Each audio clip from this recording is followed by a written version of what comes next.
Good morning, everyone. David Atkins, Target Individual. Today I have a very interesting chapter out of John Hall's book. It's called Target Individuals. It covers the program in a T, what we go through and everything. It's very interesting and must see. So I'm begging you to continue listening. And the Bible verse is already in the book, so I don't have to come on a Bible verse this morning. It says, they were allowed to torment them for 5 months but not kill them, and their torment was like the torment of the scorpion when it stings someone. Revelations 9:5. However, we've been tortured longer than 5 months, and I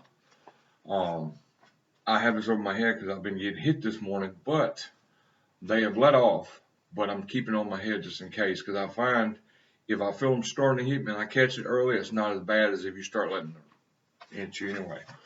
Target individuals. This is going to be a long video, but it's going to be worth it. This information is good. John Hall does an excellent job of describing target individual, what we go through. Here we go.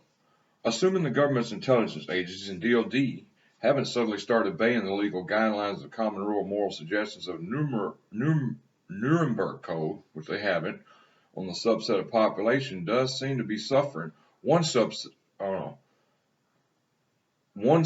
of the population does seem to be suffering as unwitting guinea pigs of government-sponsored experimentation. Given the United States government's history of using public and non-consensual experimentation, it would be illogical to think that they have suddenly stopped, especially when much of the technology being currently tested can be used remotely.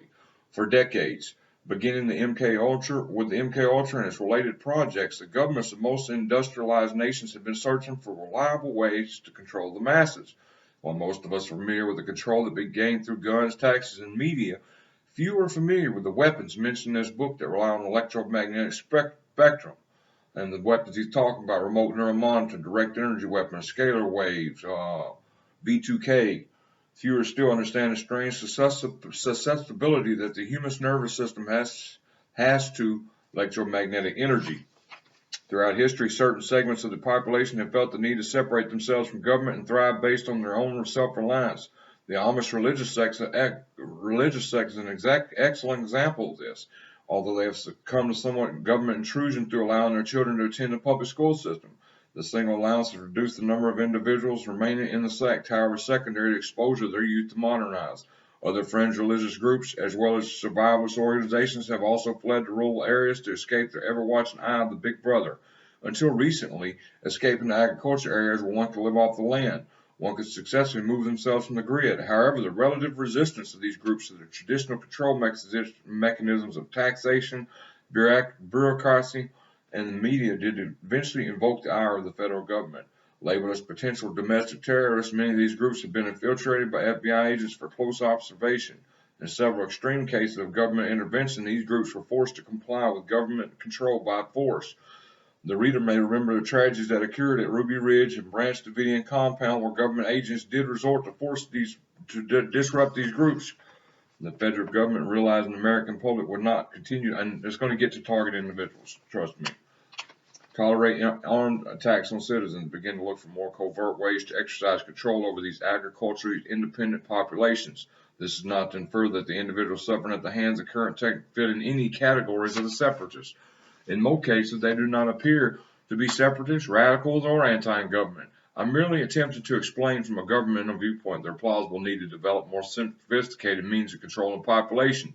The governments from every industrialized nation no longer seek to merely govern the people. The emphasis has changed from governing populations to controlling population, with the United Nations helping pave the way through a myriad of programs. The group, feeling the brunt of this slow conversation from the representative middle top, refer to themselves as TIs, or target individuals. This rapidly growing group of individuals is the one voicing the complaints of exposure to electromagnetic technologies meant to alter cognition and physiology. While many of these accounts could have been written off as mental illness a decade ago, the frequency and similarity of these complaints being vocalized currently point towards a much different etiology. The lack of legislation against non-consensual experimentation, the willingness of the government to participate in non-consensual experimentation, and the known research and development of electromagnetic weapons validate those claims as probable covert experimentation, more than probable. I have interviewed thousands of people voicing these complaints, both alone through the Freedom of Covert Surveillance and Harassment and Advocacy organization offering support to the victims. My descriptions of the experiments of these targeted individuals are based on my interviews as well as statistical data provided by the FFCHS through extensive surveys that they regularly conduct. Of note, FFCHS is not the only support group that is formed. Many of other support groups have developed to handle exponentially growing numbers of complaints that are being voiced. After several thousand interviews and many hours of mulling over questionnaires filled out by victims, I have pieced together an explanation of their experiences. The reader has probably noticed that I do refer to the victims with descriptive terms like alleged or probable. After completing the book, the reader will be equally convinced that this is a real phenomenon that is destroying the lives of thousands of individuals and their families. Undoubted, many victims and non-victims alike will disagree with some of my findings and descriptions of this phenomenon. However, while some victims may have some circumstances different slightly from my template, the overwhelming majority are experiencing a methodological progression of experimentation that fits well into the template that I'm hypothesizing. Targeted individuals are experiencing a form of experimentation that follows a progression of phases that include selection, surveillance, stalking, defamation, attack, and monitoring. These 6 phases may have some time overlap. However, they are distinct enough to separate them into 2 phases. The time spent on each phase may vary from individual to individual and is probably a reflection of the desires of the perpetrator of the experimentation. Again, the description is based on a compilation of data and counterintelligence gathered from surveillance of a perpetrator group identified in San Antonio, Texas. The group in Texas that was surveyed has been independently identified by 4 unrelated victims from 4 different geographic areas of Texas. Selection of a target may be for a myriad of reasons at the local level. One must remember this technology is not available to the average person. The groups penetrating this type of experimentation are given access to this technology as covert, independent contractors of the government agencies responsible for its development. This research is a continuation of the earlier behavior control operations, which are mostly done through front companies. The current experimentation is no different. The groups given access to technology are allowed to choose victims for any reason they deem necessary. The agencies behind the technology are merely interested in collecting the data on its successes or failures. Therefore, the data is collected at the top from each of the many perpetrator groups. The selection of victims probably appears random. The selection demographics look very different at the local level. While a small number of victims have come forward with convincing evidence of direct harassment from various government agencies, these are mostly whistleblowers employed by the same agencies and compromised distinct minority. And most victims are everyday people who would consider common by most standards. Through interviews and questionnaires, we have found some trends among the victim population. A large percentage of the victims are female. Most of these female victims have reported drug-facilitated rape and sexual assault. This is probably not a part of the experimentation as much a representation of the criminal nature of the perpetrator group. Technology that allows for complete surveillance, stalking, and subliminal control makes sexual assault a very easy crime to accomplish. Where rape has been used in the past as part of mental programming through trauma, it appears that it is seen more as a perk among the current experimental perpetrators.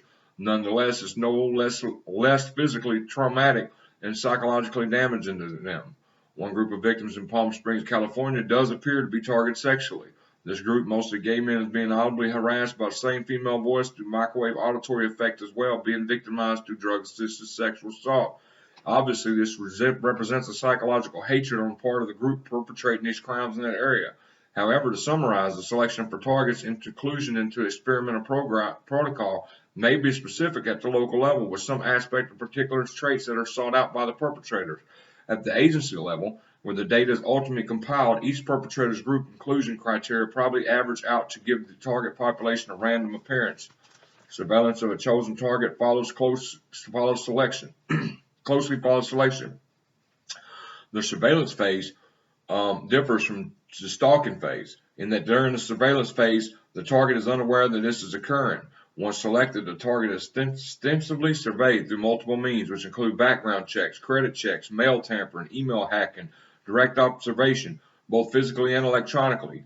Surveillance accomplishes several important goals that are integral to success of the remainder of the operation. It allows the perpetrator to accurately determine the target's daily living activities, most importantly where they live, work, bank, and how they spend their leisure time, and are quickly assessed. The people they spend the majority of their time with are identified and scaled in order of importance. For instance, highly valued circumstantial targets would include the target's close family members, supervisors, physicians, clergy, and anyone else that may spend substantial time communicating with. This allows the perpetrators to know with reasonable certainty who the target will confide in once they are aware of their targeting. During this phase, the target's social status is ascertained with regard to the relationship with loved ones, neighbors, co-workers, supervisors, and others. Any participation in taboo behavior such as drug use, excessive alcohol intake, domestic violence, infidelity, or pornography are especially noted and followed up on very closely. All the data collected during the phase will be used to control, mislead, defame, and isolate the target. Also during the phase, the perpetrators will often have their neighbors, co-workers, and relatives assisting them with surveillance. This is usually accomplished by misleading those individuals and think they're assisting with legitimate law enforcement investigation. In one instance, the private investigation agency perpetrating the surveillance identified themselves as the target's neighbors as FBI agents, complete with fraudulent identification badges. One would be very surprised at the number of people who fall for this ploy without even asking for appropriate identification or contacting an alleged agency to inquire if the surveillance is legitimate. Ignorance of the laws, both nationally and at state level regarding surveillance right to privacy make this a very effective ploy. The successful application of this technique by the perpetrators will later legitimize the defamation phase and protect them from possible arrest during the stalking phase. With the neighbors believing they're assisting with an investigation by a legitimate agency, they are more apt to believe the defamatory remarks they are told about the target. Moreover, they're less likely to call the police and report the vehicles they see parked in front of the target's home throughout the night. Stalking of the target is a natural extension of the surveillance phase. The phase is different. The surveillance phase is usually unknown to the target, while the stalking phase is done with full aware of the target. In current literature, the stalking phase of this type of victimization is usually described as gang stalking, organized stalking, or call stalking. Gang stalking and call stalking are inaccurate descriptions in that they imply either street gang involvement or some grandiose reason behind the stalking.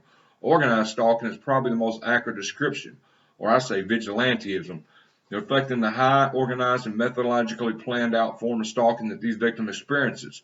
The methods are involved in adapted from COINTELPRO operations ran by the FBI in the 50s and 60s against groups seen as radical elements. The tactics include total indentation of the target at home wherever they may go, breaking and entering their domicile, physical harassment, intimidation. Electronic harassment is used during this phase with regards to email tampering, computer hacking, cell phone spooking, and cyberbullying. More exotic forms of electronic harassment are covered as part of the attack phase, but may be present in any phase of this type of victimization. The stalking phase serves as several important functions for group perpetrating the operation to ensure the target is totally enveloped in the operation with minimal chance of escape. It places the victim in a victim mind state of hopelessness, especially once the victim has been ignored by police agencies through which the victim has sought help. Stalking is very different for police agencies to prosecute under normal circumstances. Police assistance in cases of organized stalking where the victim's everyday actions have been studied through surveillance for months and years is nearly futile. In addition, the stalkers are highly trained, often with federal, local law enforcement background themselves, and pushing the envelope just short of giving the police a reason to investigate. The hopelessness that ensues, the feeling that all backs have been turned from believing or assisting the vehicle is integral to the success of the operation. After repeated police complaints of break-ins where nothing is stolen, personal belongings have been rifled through, the victim's labeled as mentally unsound, or further police complaints are ignored, only felony burglary will be investigated by law enforcement agency. Criminal trespass will only result in a report that is filed away without investigation.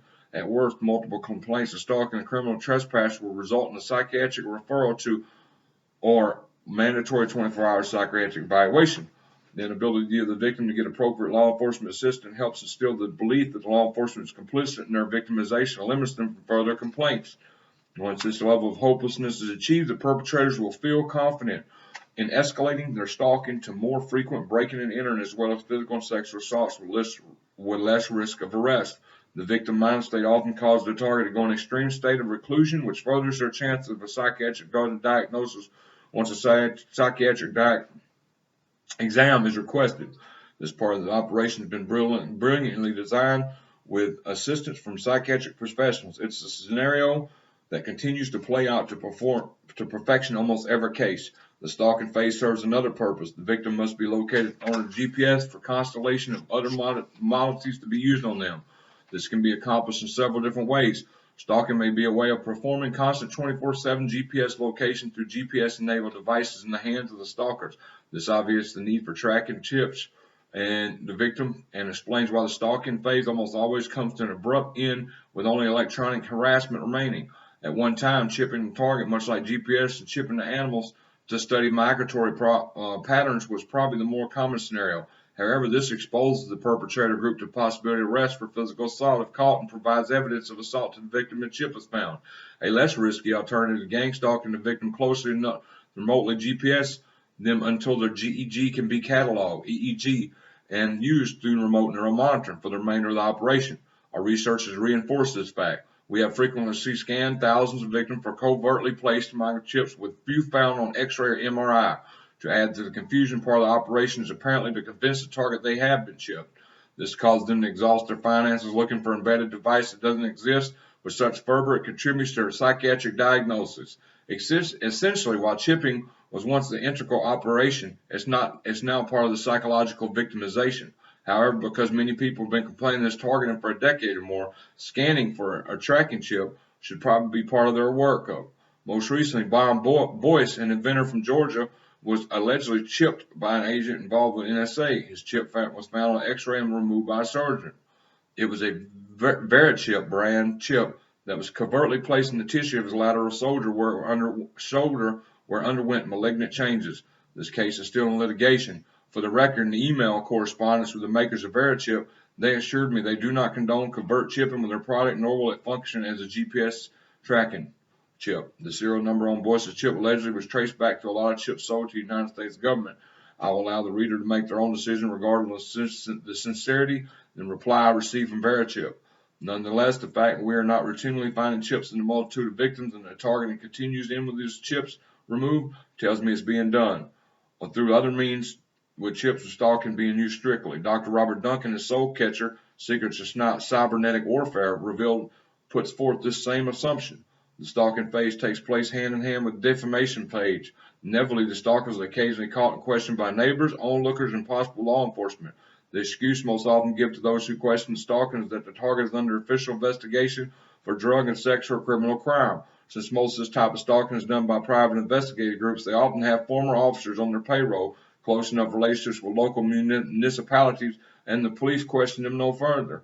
Neighbors that have noticed the 24/7 stalking are usually receptive of the drug or crime or sex crime excuse for the simple reason that only a legitimate agency would spend the money necessary to survey somebody really dangerous for 24 hours per day. The PI groups in San Antonio, Texas would present themselves as FBI agents since their company's owner is former FBI. Neighbors or others who notice the organized stalking almost believe this excuse. The defamation eventually leads to the target to extreme measures to deny allegations made against them, in which turn make them look much guiltier. The defamation is much worse for licensed professionals such as doctors, lawyers, teachers, nurses, or any state licensed professional. The drug addiction scenarios most often used in these cases were the mere mention of a drug problem will usually mandate they undergo drug screening. Drugs are usually placed in the victim's food or drinks and they are known to consume frequently through months of surveillance. Once their appropriate licensed agencies notify their possible drug problem, the stalkers ensure they were test positive for the drugs and they are accused of abusing.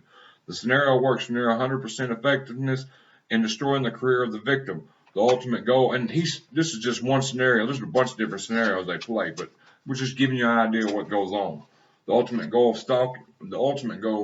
of stalking defamation phase to get the target diagnosed as mentally ill or drug addicted to ensure job loss, where they'll be more likely to remain home, where the rest of the operation can be accomplished. Incidentally, the stalking defamation phases are also two easiest points in its observation to intervene successfully and bring it to a halt. Unfortunately, most victims, out of fear of suspicion that they are being targeted by a legitimate investigative agent, do not pursue this. Moreover, until recently, most states have had very weak anti-stalking laws that are not easily enforced. Texas has taken a lead in 2011 with a bill written by state legislator Jane Nelson and Judith Safrini that was passed into law. This bill was written after a young woman who complained of stalking to the Bexar County Sheriff's Department was written off as mentally ill. Her stalker had her at gunpoint while forcing her to slit her own wrist and write a suicide letter. She survived but was largely ignored by the appropriate agencies when she entrusted to help her. Several months later, her stalker followed her to work and murdered her in a parking lot. According to new law, a restraining order can be issued now against alleged stalker without first proving bodily injury by that person. Furthermore, the definition of stalking has been changed to make the charge much easier to put forth. Unfortunately, this charge did not come in time for Christy Appleby, for whom the law was changed. An organized effort should be undertaken to force every state to follow suit and to alter their stalking rules. This will make defending against organized stalking much easier. Currently, the perpetrators of this type of stalking take full advantage of the lack of legislation against it. While it appears I'm solely placing blame on independent private investigation agencies for the stalking, I'm not excluding participation done by the corrupt, or I'm not including corrupt individuals that are active duty law enforcement, federal and local levels. This does occur, as I will illustrate. One must remember that technology being used to commit these crimes originates at the federal government level. Hence, it is seen most often by private investigative agencies that are owned and operated by former FBI agents. These individuals maintain contacts with the agency who work with them in a reciprocal relationship. These relationships are imperative defamation page. The majority of the public, dumbed down by years in the American public school system, will believe the defamatory lies told about the target by the private investigator. However, the more educated members of society who see private investigators as nothing more than licensed criminals will question the legitimacy of what they're being told about a family member, friend, or co-worker. An active duty police officer or FBI agent spreading the same misinformation is seen as much more credible by the people being subjected to it. My own experience with defamation serves as a good example of active duty FBI employees taking place in this phase. A close friend of mine received a call on her cell phone from someone claiming to be an FBI agent, asking her to come in for questioning. The term asking I'm using loosely. She was actually told she'd be formally requested to come in if she did not come in voluntarily. Fear from the threat, she reported as instructed to the FBI in San Antonio, Texas. After going through their metal detectors and having a copy of her driver's license made, she was greeted by an FBI agent. Special Agent J.A. questioned her extensively about my first book, A New Breed, Satellite Terrorism in America. Of course, he downplayed the existence of the technology mentioned in the book, and finishing the interview, he told her not to believe anything I talked about, that I was a piece of, you already know, and she would do well to stop communicating with me. He added I was not under any type of investigation, inadvertently admitting this was strict harassment.